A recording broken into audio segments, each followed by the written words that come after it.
The little girl just whispered the word pear. The next second, a pile of pears suddenly appeared on the bed, instantly shocking the whole family. The little girl thought this life's family would treat her like her past life's parents did, selling her to a lab for research as if she were a monster. But to her surprise, this family didn't see her as a monster at all. Instead, they praised her as a little lucky star sent from the heavens. And the reason she came to this world was because in her past life, while being experimented on in a lab, an explosion suddenly occurred, which unexpectedly sent her back to an ancient farming family. At that time, the little girl had already been dead for 2 days. Her mother held her tightly in tears, when suddenly the girl opened her eyes, leaving the whole family completely stunned. Her grandmother was overwhelmed with emotion and immediately ordered the family's only old hen to be slaughtered to cook soup and nourish her granddaughter. As soon as the soup was ready, the grandmother fed it to the little girl right away. The family's only boy looked at the steaming chicken soup, his eyes shining with longing, but he didn't make a fuss. Instead, he said, the good food should go to his little sister. Seeing such a warm and loving family, the little girl felt deeply grateful to be their child. But before a full day of peace passed that night, she suddenly woke up from the heat and was shocked to find the house on fire. She quickly grabbed her mother and ran outside. Once the whole family got out,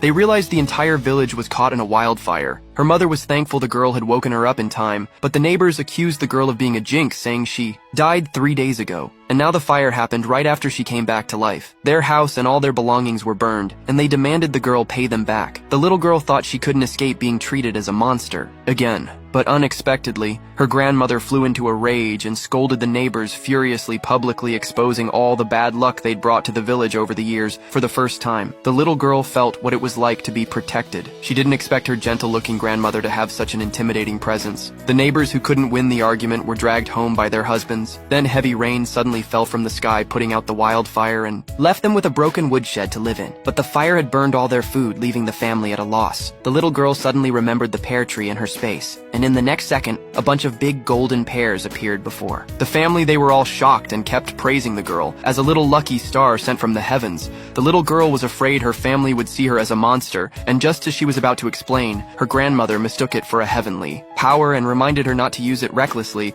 so as not to diminish her fortune. Soon the family was laughing and chatting as they enjoyed the delicious pears together. The girl knew that in ancient times it was rare to see such big golden pears, so she had an idea to trade the pears for money and solve their food problem. Then, with a wave of her hand, a large basket of pears appeared. The family looked at the basket in shock. Early the next morning, grandmother told the father to take the pears to town and trade them for food, and reminded him repeatedly not to sell them all in one place to avoid exposing the girl's secret. Soon the father came back after selling the pears. The grandmother scolded him for being wasteful, but the father said he hadn't spent any money. All the food was gifted by a rich merchant family. It turned out they had tasted the pears and were amazed, so they not only bought them at a high price, but also gave him extra food for free. The grandmother was relieved to hear this, and they prepared a big meal to celebrate just as their life was starting to improve. Government officials suddenly stormed into the house with an imperial decree. It turned out a relative had committed treason, so their property was confiscated, and the whole family was sentenced to exile. The sudden change left everyone panicked. The little girl knew they had only 3 months to reach the place of exile, and the elderly and children in the family couldn't endure the journey. The neighbors came again to mock them, saying the girl was truly a reincarnated curse. Hearing this, the grandmother flew into a rage, grabbed a broom, and drove them out of the house, then calmly announced they would begin their journey today.